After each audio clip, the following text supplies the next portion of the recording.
Егер әйеліңізбен үйде жамағат болып намаз оқығыңыз келсе, мынаға мән беріңіз.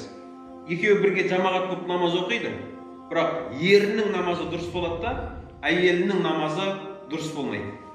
Ол қайттан оқу оған қажет болып қалады. Қай жағдайда? Қараңыз, егер сіз әйеліңізбен бірге намаз оқитын болсаңыз, сіз намазға ниет етесіз ғой. Сол кезде әйел адамына ниет ету сізге шарт болады. Ниет еттім, Құранның парызын оқымаққа, әйел адамына имам болмаққа деп ниет қосасыз. Егер осы ниетті қоспасаңыз, сіздің намазыңыз намаз бола береді, әйеліңіздің намазы дұрыс болмай қалады.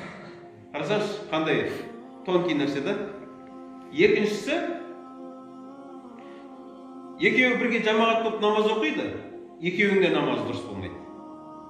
Егер де сіз жамағат имамдыққа шығасыз ғой, әйеліңіз жаныңыздан келіп, еркек адам тұсап жамағат болып жаныңыздан келіп тұрса, онда екеуіңде намаз дұрыс болмайды.